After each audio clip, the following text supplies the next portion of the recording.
Hi folks, you were tapped at your pushback channel, and thank you for joining this audio live stream.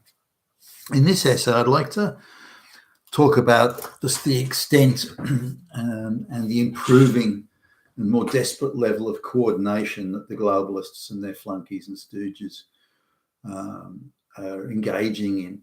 Now, I think that the globalists sort of, not necessarily a leisurely pace, but certainly beginning in the early 1990s, they really accelerated the globalization program once the Soviet Union fell over and the Eastern Bloc of Europe came apart. That was when they really saw their chance then, and they upped the ante and went for it. It had been sort of happening in relative slow motion beforehand. For example, the way the globalists invented the violence against women, all husbands were beating their wives senseless, and therefore special laws were needed. In reality, it was just a device to break up the family. Whenever the globalists sort of want to make something happen, they invent these terrible, scary things. There's wife bashers everywhere. There's climate change. There's white supremacy. There's Nazis, and so on and so forth. So these things are all invented. There's a rape epidemic and the like. So when the early 90s came, and that's when the globalists sort of accelerated the program. But they did when you look at their achievements insofar as they infiltrated and undermined and subverted all the Western democracies. They got into all the education departments, legal departments, justice departments, education, colleges. They got into the whole thing, the public service. There was nothing much they didn't penetrate and subvert and take either total or near total control of, the media being obviously a classic example of that. So they had all this control. So when the 2016 election came along, or when the Brexit came along, they decided to let the people have a referendum, because they were quite confident that even if the polls were showing that it was going to be pretty close, that given they controlled the entire media landscape, they were convinced they could swing it, and the political landscape, they were convinced they could swing it to so that there would be no Brexit, and they were pretty confident in that. Otherwise, they wouldn't have allowed the referendum to go ahead. They got all sorts of senior public figures, the governors of the bank, people that should have been apolitical, and were giving these dire Armageddon sort of. And if Brexit happens, then there's going to be unemployment of 5 million%. Babies will die in the street. Little girls dressed in pink will die if Brexit, and that, all these apocalyptic warnings that were just so over the top that they weren't even believable. Anyway, Brexit occurred, which surprised them, and then with the Donald Trump thing in 2016 presidential election. Now, again, they were pretty confident. They control the entire media landscape. And when Trump was announced as the Republican candidate for president, then the media sort of went on this insane sort of chase of him trying to put shit on him at every opportunity, and inventing again the Russia thing, inventing all sorts of insane narratives, whereas Hillary was basically untouched. Hillary was a very unlikable candidate, and people had had enough of the globalization thing by then. Given they now had an opportunity to vote for someone who was actually going to represent them and not the globalists, they did. Now, I think, and this is where how the globalists have upped the ante, I think, since then, and even at the time, the globalists were getting a little bit worried. I think they were doing their polling, and it looked like Trump was a possibility of getting up, and this concerned them, if anything, because it disrupted the globalist project, which they weren't prepared to tolerate. So, but they still were pretty confident that they could swing voter perceptions because of their control of the media, and they didn't bother as much as I think with hindsight, they wanted to or should have and social media, but they controlled, 95% of all information that was out there, they controlled pretty much. And there were a few on Fox News that thought that the attacks on Trump were way over the top and quite absurd. But even so, they were pretty confident. I think as the election was approaching, they decided that they were going to have to help Hillary a bit. They were concerned that Hillary may either just win by a handful of votes or lose. But they thought, no, this is going to be a close run thing. So I think they decided to curate somewhere between 3 and 5 million votes into existence. I think closer to 5 million. I think around there they decided that they were going to have to do. Now, they didn't sort of go into as much detail as they should have, assuming they wanted to win, which they did. Instead, they thought Hillary would win. They just wanted to make sure that win was by a decent margin, 3-4 million votes, something like that. So at least it would look like she'd really won and was really the people's choice, that sort of thing. So they curated the votes. I think that they just curated them in the wrong places and didn't curate enough of them. And so, much to their shock, Trump got up. This probably, I think, accounts for Hillary's intense annoyance. Years after the event, she's running around still, that sort of look of irritation. And I think that comes from, in my view at least, that comes from she knew that the cheating was in. She knew about the Steele dossier, that they'd gone to all sorts of lengths to ensure that Hillary won. And even with curating multiple millions of votes, even at those lengths, she still lost. And I think that rankles with her. Well, it does, not that, it does rankle with her to this day. Look at all the cheating we did. Look at all the stops we pulled out. Look at all the fake stories we circulated, and we still lost.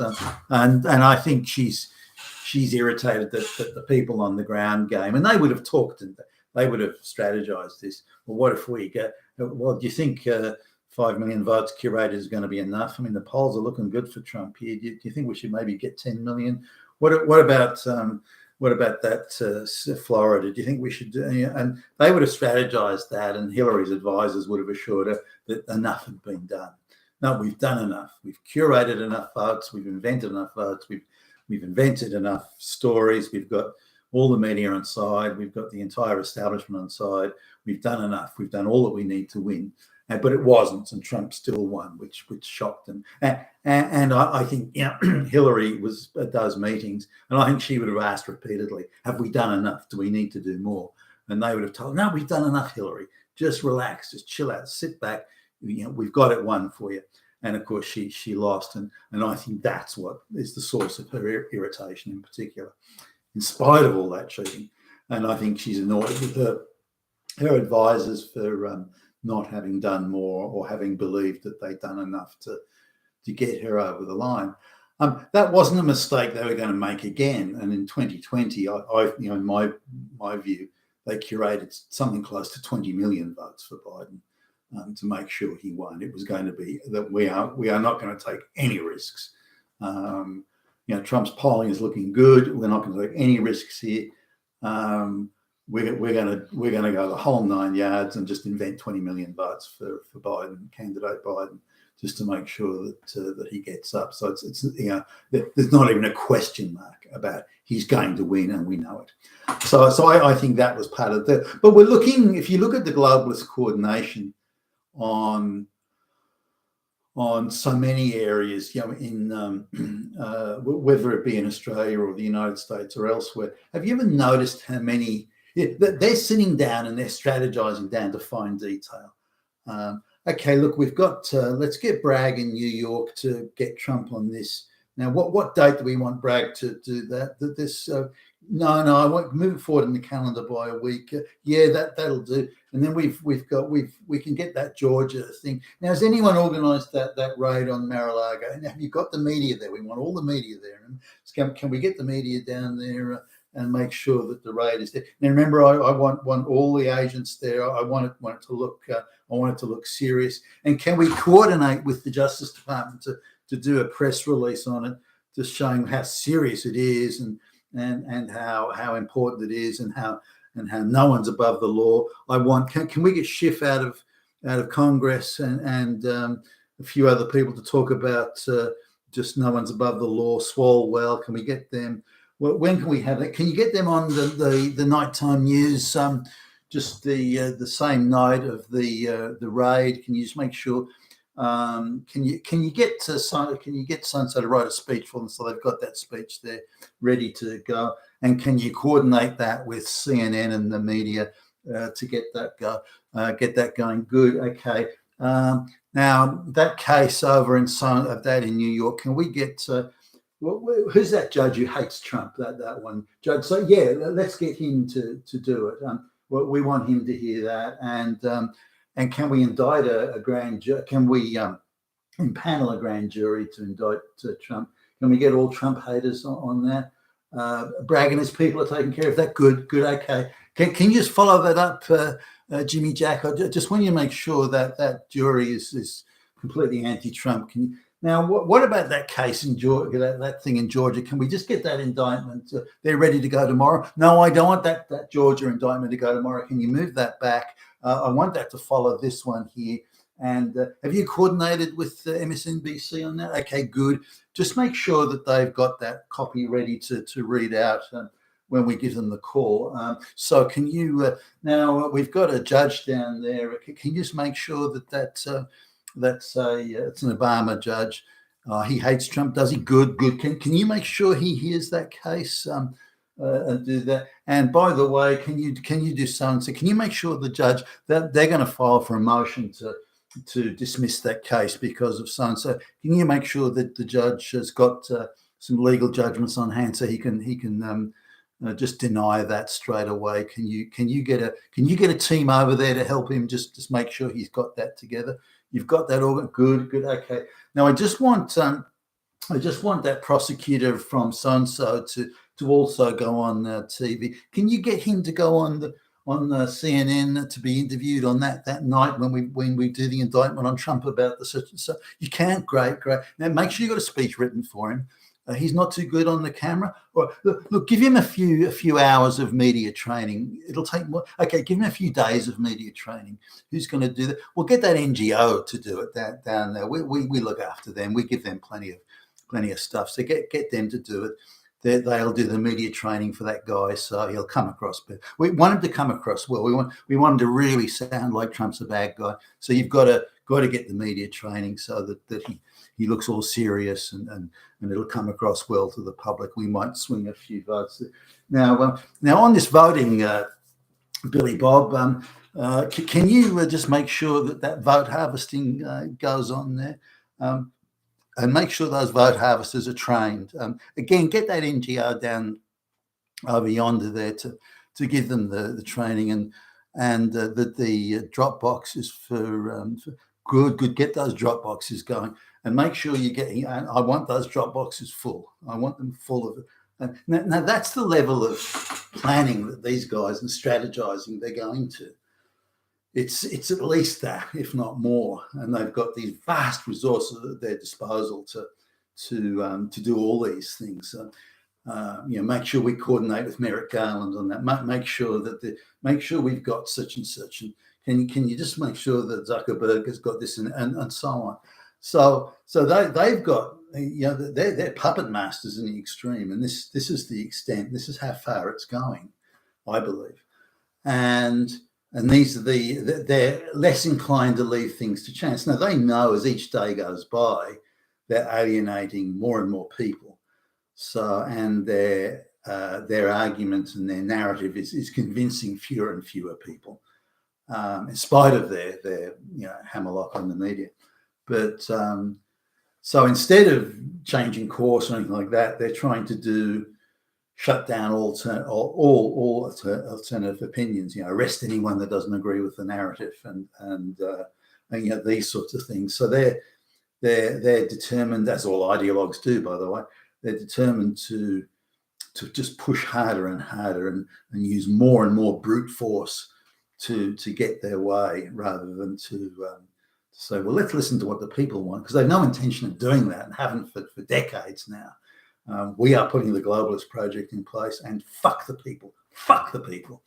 and their efforts over the decades to make sure that people have got nobody to vote for, no one who's going to represent them, was pretty successful. Really, they achieved that all over. Even in Australia, when someone who's going to represent the people came along, they put her in prison, for goodness sakes, on bullshit charges. And yet all her warnings about what was going to happen, we were going to be swamped by Asian migrants and all this all of it was true. All of it, down to the last syllable. And because of that, because she's right over the target, and she was getting a real groundswell of support, they decided to throw her in prison on bullshit charge. Plus many of her staff, in that political party, were also put in prison or fined or dragged through the courts and that sort of stuff. Now, one of them abruptly changed course and suddenly became a globalist, so they let him off, and he was being looked after. So really, this frantic ideological pursuit is reaching a level of almost crescendo. As they, just consider this: the leading candidate, opposition candidate in the United States for the office of president. The deep state is doing everything they can, short of assassination, everything they can to prevent him from running or to saddle him with as much negative media baggage as they possibly can put on, in the hope that maybe that'll prevent him from getting over the line. But given, there are other things here that I've noticed as well. When they want a certain judge to hear a certain legal case, now legal protocol is that there's the next case comes up, the next available judge hears the case, but the lengths they're prepared to go to make sure the judge they want hears the case, other than outright total subversion. But nearly all the clerks of courts, the administration staff in the courts, they're all fucking globalists or owned by the globalists. Even if they're not, they'll go to exceptional lengths to appear as if they're maintaining administrative protocols. For example, they'll say, they want Judge X to hear a particular case because they know the judge will make a decision in their globalist favour. But Judge Y is the next judge in the line. So they'll abruptly stop a case that Judge X is hearing, and then give Judge Y an alternative case. So it appears as if the Judge X that they want is the next judge in line. So he or she just gets the case. But the reality is that judge is an activist who is going to give the verdict they want in the way they want it, so they can create legal precedent and so on and so forth and achieve it. So there is nothing that they will not subvert, in pursuit of implementing the globalist project. We just need to understand, I think, just how detailed they're prepared to get. For example, now if we got that academic over at New York University to make that announcement about that climate change is going to destroy the world in the next 5 years. We got that. Okay, well, let's get that coordinated with that NGO. That hot babe in that NGO. She comes across well, and let's get her onto that. Just give her a bit more media training. I noticed she fumbled a little bit last time, so get her some more media training. Now, if we got those politicians lined up on that, and if we got that disaster lined up, have we got that? Can we manufacture a disaster? So and get the media over there with the cameras so they can do an interview. And I want some people flown in there to do interviews. Can you write the script up for them? So that's the level. That's the level these guys are going to. Coordination at multiple levels, putting actors and actresses into situations there. To have these fake town halls and everything's coordinated and all interacting, interconnected pieces of the spinning of the narrative. And this is the lengths and again the level of detail they're going to. We need to understand that, and when we're in a position to, we need to break all that up so they can't do it again. You've been a Tacitus today. You're a Pushback channel. Thank you for listening.